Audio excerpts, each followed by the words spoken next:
Everybody, तो लेकर आ चुकी हूँ मैं आपके लिए प्रश्न बैंक का सॉल्यूशंस। आज हम कक्षा 12वीं इतिहास जो हमारी 2020-21 की प्रश्न बैंक आई है उसके सॉल्यूशन को डिस्कस करने वाले हैं। मैं आपकी जानकारी के लिए बता दूं कि अभी तक हमने हमारा जो फर्स्ट लेसन है ईंट मनके तथा अस्थियार, इसका सॉल्यूशन करा दिया है। उसका लिंक डिस्क्रिप्शन बॉक्स में है, आप वहाँ जाकर देख सकते हैं। और साथ ही हमारा जो सेकेंड चैप्टर है उसका भी हमने सॉल्यूशन करवा दिया है, तो उसका लिंक भी डिस्क्रिप्शन बॉक्स में है। तो चलिए बिना किसी टाइम वेस्ट करते हुए वीडियो को स्टार्ट करते हैं। तो जैसा कि आप देख सकते हैं हमारे थर्ड चैप्टर का नेम है बंधुत्व जाति तथा वर्ग। अध्याय 3 बंधुत्व जाति तथा वर्ग, इसके प्रश्न बैंक के क्वेश्चंस को आज हम सोल्व करने वाले हैं। तो सबसे पहले इसमें हमारे सामने रिक्त स्थान की पूर्ति कीजिए वाला क्वेश्चन आता है। इसका फर्स्ट क्वेश्चन है महाभारत की रचना ने की है। महाभारत की रचना किसने की है? तो इसका राइट आंसर रहेगा महाभारत की रचना वेद व्यास ने की है। चलिए नेक्स्ट क्वेश्चन देख लेते हैं। नेक्स्ट क्वेश्चन है वर्ण व्यवस्था का मुख्य आधार था, क्या आधार था? तो राइट आंसर रहेगा श्रम विभाजन। कुछ बच्चे सोच रहे होंगे कि इसका आधार तो जाति थी, परंतु जाति बाद में हुई। सबसे पहले जब इसका विभाजन किया गया तो वो श्रम के आधार पर अर्थात कार्यों के आधार पर ही किया गया था। चलिए नेक्स्ट क्वेश्चन देख लेते हैं। नेक्स्ट क्वेश्चन है महाभारत का समालोचनात्मक संस्करण द्वारा तैयार किया गया। महाभारत का समालोचनात्मक संस्करण किसके द्वारा तैयार किया गया? इसका राइट आंसर रहेगा वी.एस. सुकथांकर। वी.एस. सुकथांकर नामक पुरातत्ववेदा ने इसका समालोचनात्मक संस्करण तैयार किया था। चलिए नेक्स्ट क्वेश्चन देख लेते हैं। नेक्स्ट क्वेश्चन है पुरुष सूक्त में के अनुसार ब्रह्मा जी की भुजा से वर्ण की उत्पत्ति हुई है। कौन से वर्ण की उत्पत्ति हुई है? तो दोस्तों राइट आंसर रहेगा क्षत्रिय वर्ण की उत्पत्ति हुई है। उसके बाद नेक्स्ट क्वेश्चन है संस्कृत ग्रंथों में परिवार के लिए शब्द का प्रयोग किया जाता है। तो संस्कृत ग्रंथों में परिवार के लिए कौन से शब्द का?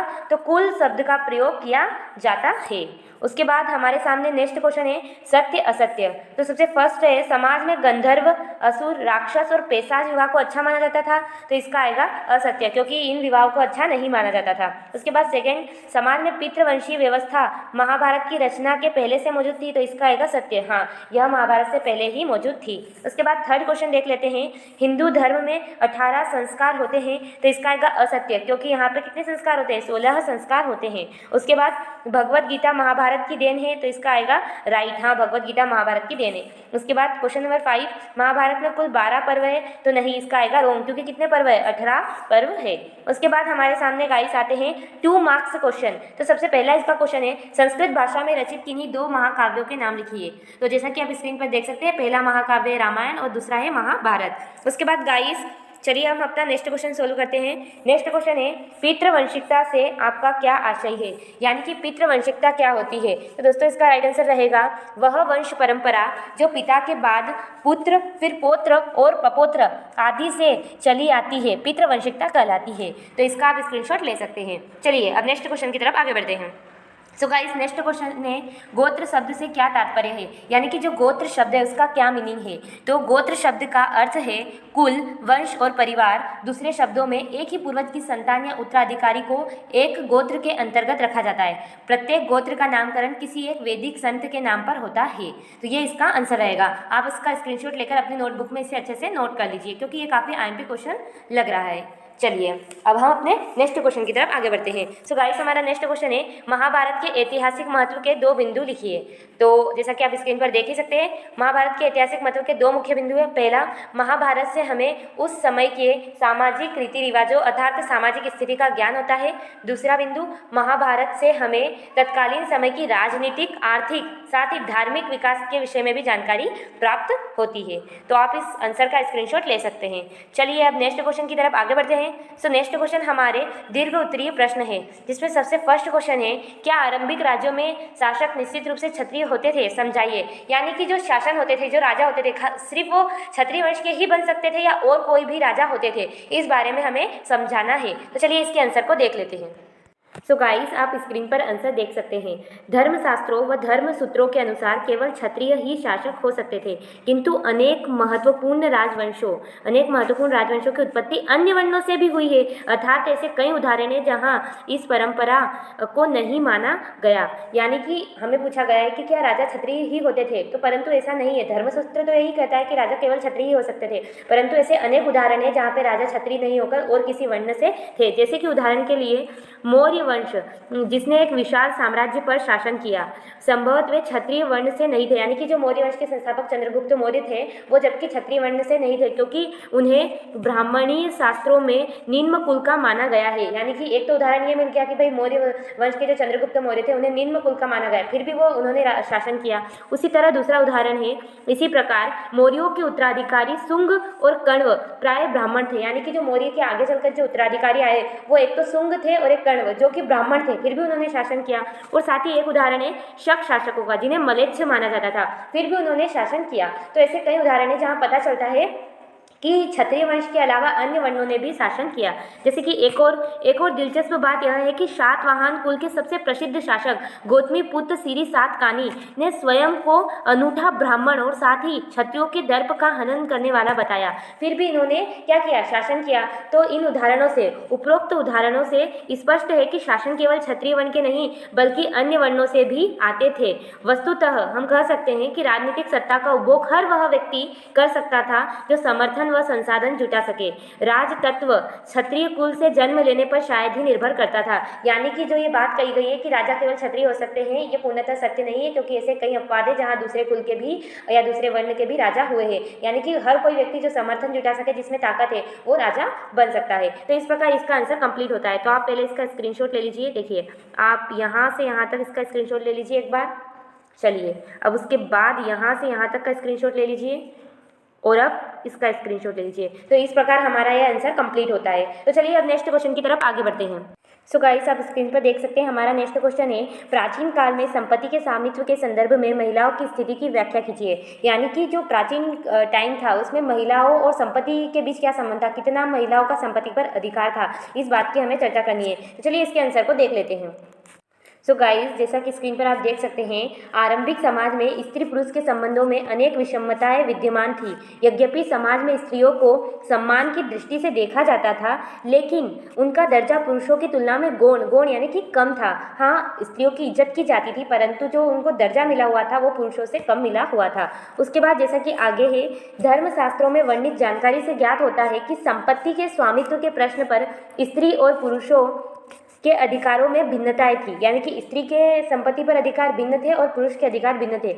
मनुस्मृति में यह भी वर्णित है कि माता पिता की मृत्यु के उपरांत प्रत्येक संपत्ति अर्थात जायदाद पर सभी पुत्रों का अधिकार होना चाहिए, किंतु सबसे बड़े पुत्र को विशेष भाग दिया जाना चाहिए। साथ ही यह भी वर्णित किया गया कि स्त्रियां पैतृक संपत्ति में हिस्सेदारी की मांग नहीं कर सकती थी। यानी कि जो मनुस्मृति उसमें कहा गया है कि जो भी माता पिता की संपत्ति होती है उस पर केवल पुत्रों का अधिकार होगा, उस पर पुत्रियां अपना अधिकार नहीं जमा सकती है। साथ ही आगे कहा गया है हमें, लेकिन विवाह के समय दिए गए उपहारों पर स्त्रियों का अधिकार माना जाता था। यानी कि जो विवाह के टाइम पर महिलाओं को जो भी धन दिया जाता था उसे स्त्री धन कहा जाता था। मनुस्मृति में यह भी स्पष्ट रूप से उल्लेखित है कि स्त्रियों को अपने पति की आज्ञा के बिना पारिवारिक संपत्ति तथा स्वयं अपने बहुमूल्य धन का गुप्त संचय नहीं करना चाहिए। यानी कि जो मनुस्मृति है उसके अनुसार स्त्रियों को अपने पति की आज्ञा के बिना कोई भी धन या संपत्ति का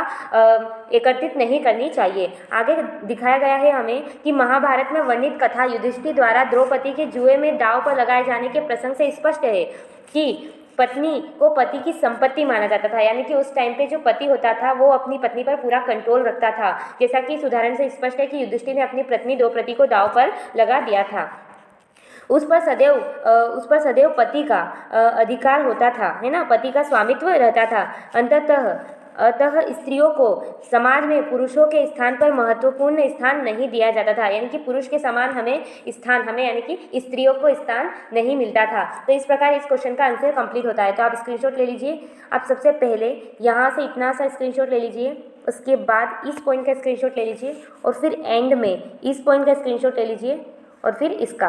तो ये 4 पॉइंट बनाकर आपको लिखने हैं ताकि आपको पूरे मार्क्स मिल जाए, क्योंकि ये 4 मार्क्स का क्वेश्चन है इसलिए थोड़ा लेंथी रहेगा, इसे ही बड़ा याद करना है। पर अगर आप समझ लेंगे तो इसमें कुछ भी याद करने जैसा आपको नहीं लगेगा। तो चलिए अपने नेक्स्ट क्वेश्चन की तरफ आगे बढ़ते हैं। तो गाइस हमारा नेक्स्ट क्वेश्चन है, स्पष्ट कीजिए कि विशिष्ट परिवारों में पितृवंशिकता क्यों महत्वपूर्ण रही थी। यानी कि जो भी विशिष्ट परिवार थे वहाँ पे पितृवंशिकता व्यवस्था क्यों महत्वपूर्ण रही थी। तो चलिए इसके आंसर को देख लेते हैं। जैसा कि गाइस आप स्क्रीन पर देख सकते हैं, पितृवंशिकता क्यों महत्वपूर्ण थी। तो सबसे पहले हमें ये लिखना है कि पितृवंशिकता है क्या। तो इसको देखते हैं। पितृवंशिकता का अर्थ है वह वंश परंपरा जो पिता के पुत्र, फिर पौत्र, पपौत्र आदि से चलती है। यानी कि पितृवंशिकता में पुत्र पिता की मृत्यु के बाद उनके संसाधनों पर अधिकार जमा सकता है। तो ऐसी परंपरा को पितृवंशिकता कहते हैं। अब यह विशिष्ट परिवार में क्यों महत्वपूर्ण थी, तो ये देख लेते हैं। यहाँ पर विशिष्ट परिवारों में शासक परिवार और धनी लोग शामिल है, धनी परिवार शामिल होता है। इन परिवारों में निम्न कारण से पितृवंशिकता महत्वपूर्ण रही होगी। तो चलिए देख लेते हैं क्या कारण है। सबसे पहला कारण है वंश परंपरा चलाने के लिए। धर्म सूत्रों के अनुसार वंश को पुत्र ही आगे बढ़ाते हैं। यानी कि ऐसा माना जाता है कि अगर किसी घर में लड़के का जन्म हुआ है तभी उनका वंश आगे बढ़ेगा, पुत्रियां नहीं। ऐसी रूढ़िवादी हमारे यहाँ परंपरा है कि पुत्रियां उसे आगे नहीं बढ़ा सकती। इसलिए प्रायः सभी परिवारों में उत्तम पुत्रों की प्राप्ति की कामना की जाती है। सभी परिवार चाहते हैं कि वहाँ पे पुत्र जन्म ले, इसी कारण पितृवंशिकता का अनुसरण विशिष्ट परिवारों में होता है। दूसरा कारण है यहाँ पर उत्तराधिकारी संबंधित झगड़ों से बचने के लिए। यानी कि माता पिता नहीं चाहते हैं कि उनकी मृत्यु के बाद उनके परिवार में संपत्ति के उत्तराधिकार के लिए कोई भी झगड़ा हो। राज परिवारों के संदर्भ में उत्तराधिकार में राजगद्दी भी शामिल थी। यानी कि जब किसी की डेथ हो जाए पिताजी की और उसके बाद पुत्रों में झगड़ा ना हो, कोई भी राजगद्दी लेने के लिए झगड़ा ना करे, इसलिए पितृवंशिकता को महत्वपूर्ण माना जाता है। साथ ही राजा की मृत्यु के बाद उसका ज्येष्ठ यानी बड़ा पुत्र राजगद्दी का उत्तराधिकारी बन जाता था। जब ज्येष्ठ पुत्र रहता था, जैसे कि पांडवों के 5 भाई थे तो उसमें युधिष्ठिर सबसे ज्येष्ठ था, तो उसे ही राजा बनाया गया, तो वो राजा बन जाता था। अतः अधिकतर राजवंश लगभग 6ठी शताब्दी ईसा पूर्व से ही पितृवंशिकता का अनुसरण करते आ रहे थे। यानी कि इससे भी पहले से लोग पितृवंशिकता का अनुसरण करते आ रहे थे। तो ये कुछ रहेगा इस क्वेश्चन का आंसर। तो आप पहले स्क्रीनशॉट ले लीजिए। सबसे पहले यहाँ से स्क्रीनशॉट ले लीजिए। आपको लिखना है सबसे पहले पितृवंशिकता क्या है और विशिष्ट परिवार। तो यहाँ से स्क्रीनशॉट ले लिया। उसके बाद आपको ये वंश चलाने के लिए एक कारण लिखना है, इसका स्क्रीनशॉट ले लीजिए। उसके बाद उत्तराधिकारी संबंधित झगड़ों से बचने के लिए, तो इसका भी आप स्क्रीनशॉट अच्छे से ले लीजिए। सो आई होप आपने स्क्रीनशॉट ले लिया होगा। तो इस प्रकार हमारा ये आंसर कवर होता है। तो चलिए अब हमारे नेक्स्ट क्वेश्चन की तरफ आगे बढ़ते हैं। हमारा नेक्स्ट क्वेश्चन है, किन मायनों में सामाजिक अनुबंध की बौद्ध अवधारणा समाज के उस दृष्टिकोण से भिन्न थी जो पुरुष सूक्त पर आधारित थी। यानी कि समाज के उस ब्राह्मणीय दृष्टिकोण से बौद्ध धर्म की अवधारणाएं कैसे भिन्न थी। तो चलिए इसके आंसर को देख लेते हैं। जैसा कि फ्रेंड आप स्क्रीन पर देख सकते हैं, ये क्वेश्चन है और इसका आंसर ऋग्वेद के पुरुष सूक्त के अनुसार समाज में 4 वर्णों की उत्पत्ति आदि मानव पुरुष की बलि से हुई है। ये वर्ण ब्राह्मण, क्षत्रिय, वैश्य और शूद्र, सबको पता है।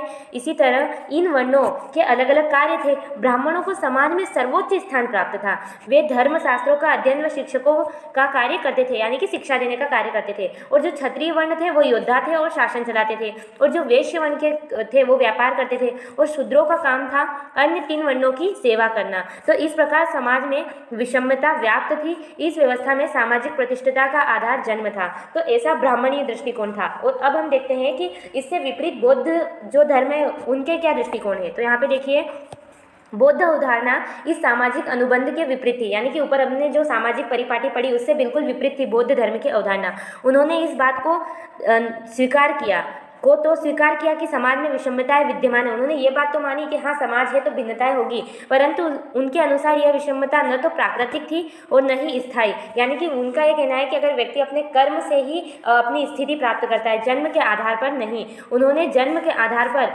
सामाजिक प्रतिष्ठा को अस्वीकार कर दिया। तो ये इसका और उसमें दोनों में दृष्टिकोण में डिफरेंस था। तो आप इसका स्क्रीनशॉट ले लीजिएगा। चूँकि इसका आंसर काफ़ी छोटा मिला है मुझे, परंतु अगर आप एग्जैक्ट ऐसा ही लिख के आते हैं तो आपको फुल मार्क्स मिल जाएंगे। तो आप यहाँ से इतना स्क्रीनशॉट ले लीजिए पहले और उसके बाद इतना ले लीजिए। तो इस प्रकार हमारा ये आंसर कंप्लीट होता है। चलिए नेक्स्ट क्वेश्चन की तरफ आगे बढ़ते हैं। सो गाइस हमारा क्वेश्चन है नेक्स्ट, महाभारत का समालोचनात्मक संस्करण किस प्रकार तैयार हुआ। यानी कि जो महाभारत थी वो काफ़ी बड़ी हो चुकी थी, तो उसमें से मेन पॉइंट निकाल कर उसे अच्छे से परख कर, समालोचनात्मक का मतलब है उसकी अच्छी क्वालिटी को एकत्रित कर उसका संस्करण कैसे तैयार किया गया। तो चलिए इसके आंसर को देख लेते हैं।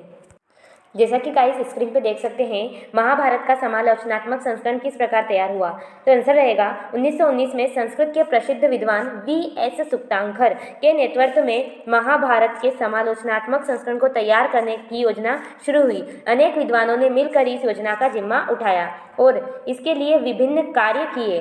आरंभ में देश के विभिन्न भागों से विभिन्न लिपियों की महाभारत की संस्कृत पांडुलिपियों को एकत्रित किया गया और सभी पांडुलिपियों में पाए जाने वाले श्लोकों की तुलना करने का एक तरीका ढूंढा।